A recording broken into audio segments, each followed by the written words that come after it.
ഏവർക്കും പ്രണാമം. നമുക്ക് ശ്രീ വാൽമീകി രാമായണത്തിലേക്ക് തന്നെ മടങ്ങാം. കൃതകൃത്യനായ രാവണി ലങ്കയിലേക്ക് പോയ ശേഷം ശ്രീരാമലക്ഷ്മണന്മാരെ കാത്തുകൊണ്ട് ഹനുമാൻ, അങ്കദൻ, നീലൻ, സുഷേണൻ, കുമുദൻ, നളൻ, ഗവൻ, ഗവാക്ഷൻ, ഗവയൻ, ശരഭൻ, ഗന്ധമാദനൻ, രംഭൻ, ഋഷഭസ്കന്ദൻ, ശതബാലി, ജാമ്പവാൻ, പൃഥു തുടങ്ങിയ വീരാഗ്രണികൾ വൻ മരങ്ങൾ ഏന്തിക്കൊണ്ട് എല്ലാ ദിക്കുകളിലേക്കും സശ്രദ്ധ നോക്കി ചുറ്റും നിന്നു. പുല്ലനങ്ങിയാൽ നക്തഞ്ചരന്മാരാണെന്ന് കരുതി ശ്രദ്ധിക്കും. സന്തുഷ്ടനായ രാവണൻ ആത്മജനെ അയച്ച ശേഷം സീതാദേവിയുടെ കാവൽക്കാരായ രാക്ഷസികളെ വിളിപ്പിച്ച് രാജാജ്ഞയനുസരിച്ച് ത്രിജടയടക്കം എല്ലാ നക്തഞ്ചുരികളും തിരുമുമ്പിലെത്തി. ആനന്ദം അലയടിക്കുന്ന പുഞ്ചിരിയോടെ ദശാസ്യൻ അവരോട്, നിങ്ങൾ വർത്തമാനങ്ങളെല്ലാം സീതയോട് പറയുവിൻ. നമ്മുടെ മകൻ ഇന്ദ്രജിത്ത് ആ രാമലക്ഷ്മണന്മാരെ വധിച്ചു.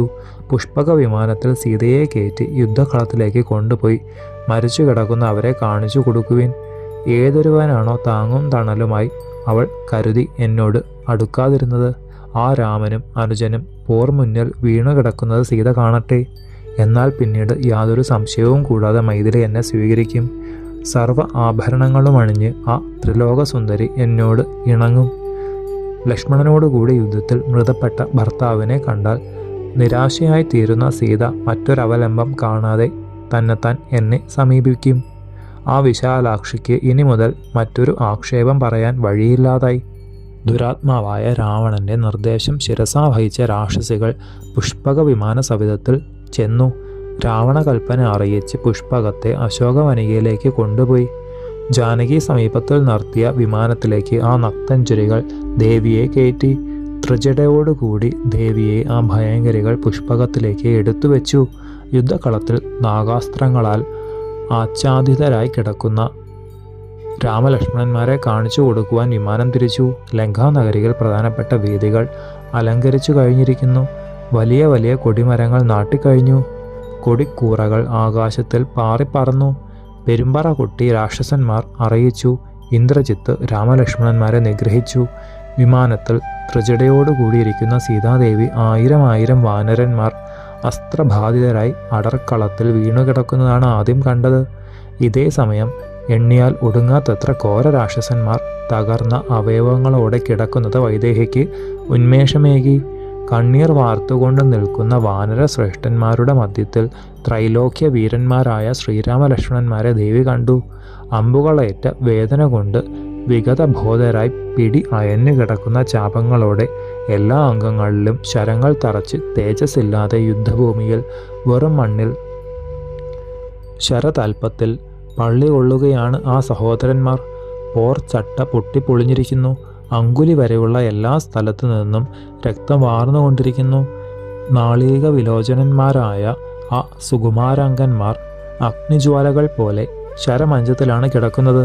വെറും മഞ്ഞിടത്തിൽ പൊടിപടലങ്ങൾ അണിഞ്ഞ് ഉരകങ്ങളാൽ മൂടപ്പെട്ട് തേജസറ്റ് ശയിക്കുന്ന ഭർത്താവിനെയും സൗമിത്രിയെയും കണ്ട സീതാദേവിയുടെ ദുഃഖം അസഹ്യമായി. നീണ്ടിടം പെട്ട കറുത്ത കണ്ണുകളോടുകൂടിയ ദേവി ഇടനെഞ്ചു പൊട്ടിയ മട്ടിൽ വിലപിച്ചു. ദേവകുമാരന്മാരെ പോലെ പ്രഭാവത്തോടു കൂടിയ ആ സഹോദര വീരന്മാരെ കണ്ട് കണ്ണീർ നിറഞ്ഞ ദേവി അവർ ഹതരായെന്നു തന്നെ നിശ്ചയിച്ചു ഇങ്ങനെ വിലപിക്കുവാൻ തുടങ്ങി. ലോകനാഥനായ ഭർത്താവിൻ്റെയും കരുത്തേറിയ സൗമിത്രിയുടെയും നിശ്ചല ജഡം കണ്ട ജാനകി ദേവി അഴൽ പൊറാതെ വിലപിച്ചു. ലക്ഷണങ്ങൾ തികച്ചും അറിയുന്ന വിജ്ഞാനികൾ പറഞ്ഞിട്ടുള്ളത് ഞാൻ ദീർഘസുമംഗലിയും പുത്രസമ്പത്തും ഉള്ളവളാണെന്നാണ്. ആ പണ്ഡിതവര്യണന്മാർ എല്ലാം ശ്രീരാമചന്ദ്ര നിഗ്രഹത്താൽ അസത്യവാദികളായി തീർന്നുവല്ലോ. രാജസൂയാദി മഹായജ്ഞങ്ങൾ ചെയ്യുന്ന രാജരാജൻ്റെ പട്ടമഹർഷിയാകും ഞാൻ എന്ന് നിസ്സംശയമായി പറഞ്ഞിരുന്ന വിജ്ഞന്മാരെല്ലാം ഇന്ന് ശ്രീരാമ നിഗ്രഹത്താൽ അസത്യവാദികളായി തീർന്നുവല്ലോ. ഭർത്തൃസമീപത്തിൽ സഹധർമ്മിണിയായി ഞാൻ വാഴുമെന്ന് ജ്യോത്സ്യന്മാരായ ബ്രാഹ്മണോത്തമന്മാർ പറഞ്ഞിരുന്നു. ആ ബ്രാഹ്മണ വിജ്ഞന്മാരുടെ വാക്കുകൾ ഇന്ന് ശ്രീരാമ നിഗ്രഹത്താൽ അസത്യങ്ങളായി തീർന്നുവല്ലോ. വീരനായ ഭൂപാലൻ്റെ ധന്യയായ ധർമ്മഭഗ്നിയാകും ഞാനെന്ന് പണ്ഡിതന്മാർ പറഞ്ഞിരുന്നു. അവരുടെ വാക്കുകൾ ഇന്ന് ശ്രീരാമ നിഗ്രഹത്താൽ അസത്യങ്ങളായി തീർന്നുവല്ലോ. എൻ്റെ ഉള്ളം കാലിൽ വ്യക്തമായ പത്മചിഹ്നം കാണുന്നു. ഈ വിശേഷ രേഖയുള്ളവർ നരേന്ദ്രനായ ഭർത്താവിനോടൊപ്പം പട്ടാഭിഷേകം ഏൽക്കുമത്രേ. എന്നാൽ ലക്ഷണം കെട്ടൊരുവളാണ് ഞാൻ. താമരപ്പൂരേഖ ഒരു സ്ത്രീക്ക് ഉണ്ടാവുന്നത് ഐശ്വര്യാഭിവൃദ്ധിയെ കാണിക്കുമെന്നാണ് ശാസ്ത്രം പറയുന്നത്. ശ്രീരാമ നിഗ്രഹത്താൽ ശാസ്ത്രോക്തിയും ഇന്ന് അസക്തമായല്ലോ. എൻ്റെ തലമുടി കറുത്തും നേർത്തും തുല്യവും ആയിട്ടാണിരിക്കുന്നത്. പുരികങ്ങൾ രണ്ടും കൂടിച്ചേർന്നിട്ടില്ല. രോമങ്ങൾ ഒന്നുമില്ലാതെ ഉരുണ്ടതാണ് കണങ്കാലുകൾ. ഇടതൂർന്നതാണ് പല്ലുകൾ. കണ്ണ്, കവിൾ, കാൽ, കൈ, തുട, നെരിയാണി എന്നിവയെല്ലാം പുഷ്ടിയുള്ളതാണ്. യഥാവിധി തുല്യങ്ങളായ അങ്കുലികളിൽ സ്നിഗ്ധവും വൃത്തവുമായ നഖങ്ങളാണുള്ളത്. തിങ്ങി വിങ്ങി കണ്ണു കൊഴിഞ്ഞവയാണ് എൻ്റെ സ്തനങ്ങൾ. കൊഴിഞ്ഞതും എന്നാൽ അല്പം ഉയർന്നതുമാണ് പുക്കിൾ. വികസിച്ചതും മാംസളവുമായ മാറിടം. പവിഴരത്ന തുല്യമായ നിറം. മൃദുലങ്ങളായ രോമങ്ങൾ. ഇങ്ങനെ ഉത്തമ ലക്ഷണങ്ങൾ 12 എനിക്ക് ഒത്തിട്ടുണ്ടെന്ന് പണ്ഡിതവര്യന്മാർ പറയുന്നു. ഇടതൂർന്ന് തുടുത്ത കൈകാലുകളിൽ യവചിഹ്നം വ്യക്തമായിട്ടുണ്ടെന്ന് കന്യകാ ലക്ഷണ വിദഗ്ധന്മാർ പറയുന്നു. മനോഹരം അന്തസ്മിതം ചേർന്നതാണത്രേ വദനം. മഹാജ്യോത്സ്യന്മാരായ വിപ്രവര്യന്മാർ ഭർത്താവോടുകൂടി സിംഹാസനത്തിൽ ഇരുന്ന് പട്ടാഭിഷേകം നടക്കുമെന്ന് പ്രവചിച്ചിരുന്നതും തെറ്റായി തീർന്നുവല്ലോ. ജനസ്ഥാനത്തിലെല്ലാം അന്വേഷിച്ച് അക്ഷോഭ്യനായ അമ്പുരാശി കടന്നു വന്ന വീരസഹോദരന്മാർ പശുക്കളുടെ കുളമ്പിൻ പാടുകളുള്ള ഈ ഭൂമിയിൽ ഹതരാകേണ്ടി വന്നുവല്ലോ. എന്നാൽ ഈ രഘുനന്ദനന്മാർക്ക് വാരുണം, ആഗ്നേയം, ഐന്ദ്രം, വായവ്യം, ഭ്രാമം തുടങ്ങിയ ദിവ്യാസ്ത്രങ്ങളെല്ലാം അറിയാം. മായ കൊണ്ട് മറന്നു നിന്ന് രാമലക്ഷ്മണന്മാരെ നിഗ്രഹിച്ച് എന്നെ അനാഥയാക്കി തീർത്തു കഴിഞ്ഞു. മനോവേഗ ഗുണം ഉള്ളവനായ ശത്രുവാണെങ്കിലും ഇന്ദ്രതുല്യനായ ദശരഥപുത്രന്മാരുടെ കൺമുന്നിൽ നിന്ന് രക്ഷ നേടാൻ സാധിക്കുകയില്ല. ജീവനോടുകൂടി ഒരു അരിക്ക് കാകുത്സന്റെ കണ്ണിൽ നിന്ന് തിരിച്ചു പോകുവാൻ ഒക്കുമോ? കാലത്തിന് മുമ്പിൽ എല്ലാം നിസ്സാരം തന്നെ. ദൈവവും കൂടി ദുർജയനായി തീരുന്നു. സഹോദരനോടുകൂടിയ ദേവനെ യുദ്ധത്തിൽ വീഴ്ത്തിയല്ലോ. സൽ സ്വഭാവങ്ങൾ തന്നെ രൂപമെടുത്തതുപോലെയുള്ള കൗസല്യദേവിയുടെ അഴല് ആലോചിക്കുമ്പോൾ എനിക്ക് ഭർത്താവിൽ ദുഃഖമില്ല. അതിശക്തനായ കുമാരലക്ഷ്മണനിലും തോന്നുന്നില്ല. എൻ്റെ മാതാവിലും തോന്നുന്നില്ല. സ്വശ്രുവായ അമ്മയ്ക്ക് ഈ ഒരേ ചിന്ത മാത്രമാണുള്ളത്. സീതയെയും ലക്ഷ്മണനെയും രാമനെയും വ്രതങ്ങൾ അവസാനിപ്പിച്ച് എപ്പോഴാണ് ഞാൻ കാണുക?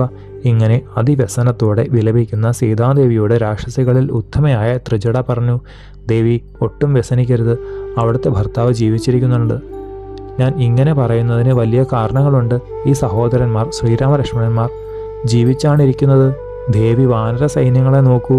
സ്വാമി യുദ്ധത്തിൽ കൊല്ലപ്പെട്ടാൽ പടകളുടെ മുഖത്തിൽ ഒരിക്കലും കോപമുണ്ടാകുകയില്ല. സന്തോഷമോ ഔത്സുക്യമോ ഉണ്ടാകുകയില്ല. ഇവരുടെ മുഖങ്ങൾ ശ്രദ്ധിച്ചു നോക്കൂ. വൈദേഹി, ഈ പുഷ്പക വിമാനം ദിവ്യമായിട്ടുള്ളതാണ്. ഭർത്താവ് തീപ്പെട്ടിരിക്കുമെങ്കിൽ ദേവിയെ ഈ വിമാനം വഹിക്കുന്നതല്ല. ചുക്കാനില്ലാതെ ജലപ്പരപ്പിൽ തോണി ചുറ്റിക്കറങ്ങുന്നത് പോലെ സ്വാമി ഹതനായാൽ സൈന്യങ്ങൾ നിരുത്സാഹരായി യുദ്ധകളത്തിൽ ഉഴലുകയാണ് ചെയ്യുക. ഈ വാനര പ്രമുഖന്മാരെ നോക്കൂ. നിർഭയരായി, പതർച്ചയില്ലാതെ, കരുത്തോടുകൂടി സന്തോഷത്തോടെയാണ് ഇവർ രഘുപുത്രന്മാരെ കാത്തുകൊണ്ടിരിക്കുന്നത്. അതുകൊണ്ട് ദേവി പൂർണ്ണമായി വിശ്വസിക്കൂ. സുവ്യക്തമായ ലക്ഷണങ്ങൾ കാണുന്നത് പോരിൽ കാകുത്സൻ ഹതരായിട്ടില്ലെന്നാണ്. ദേവിയിലുള്ള അതിരറ്റ വിശ്വാസവും സ്നേഹവും കൊണ്ട് മാത്രമാണ് ഞാൻ ഇത്രയും പറയുന്നതും. ഇതിനു മുമ്പ് ഒരിക്കലും ഞാൻ കളവ് പറഞ്ഞിട്ടില്ല, മേലിൽ പറയുന്നതുമല്ല. പാതിവ്രതം, സൽസ്വഭാവം ഇവയുടെ മൂർത്തീകരണമായ ദേവി എൻ്റെ ഹൃദയത്തിൽ കുടികൊള്ളുന്നുണ്ട്. ദേവാസുരന്മാർ ഇന്ദ്രനോടുകൂടി വന്ന് നേരിട്ടെതിർത്താലും ശ്രീരാമലക്ഷ്മണന്മാരെ വധിക്കുവാൻ സാധ്യമല്ല എന്ന് ഓർമ്മ വയ്ക്കണേ. അതും എനിക്കറിയാവുന്നത് കൊണ്ടാണ് ഇത്രയും ദൃഢമായി പറയുന്നതും. ദേവി, മൈഥിലി, ഈ ലക്ഷണവും ശ്രദ്ധിച്ചു നോക്കൂ. ബോധമറ്റു കിടക്കുന്ന ഇവരെ ലക്ഷ്മി കൈവിടുന്നില്ല. 3/4 ജനങ്ങൾക്കും ആയുസ് അവസാനിച്ച് ജീവൻ ദേഹത്തിൽ നിന്നും വേർപെട്ടാൽ മുഖത്തൊരു വികൃതഭാവം കാണാതിരിക്കുകയില്ല. ഈ മുഖങ്ങളിൽ തേജസ്സിന് യാതൊരു കുറവും കാണുന്നില്ല. അതുകൊണ്ട് ഹേ ദേവി, ജനകരാജകുമാരി, ദുഃഖവും മറിവും മങ്ങലും കളയൂ. ശ്രീരാമലക്ഷ്മണന്മാർ ജീവിച്ചിരിക്കാതിരിക്കുവാൻ നിവൃത്തിയില്ല. ത്രിജടയുടെ ആശ്വാസവാക്കുകൾ ദേവനന്ദിനി തുല്യായ മൈഥിലി സശ്രദ്ധം കേട്ടു. ശേഷം ചരിതം നമുക്ക് അടുത്ത ഭാഗത്തിലൂടെ കാണാം.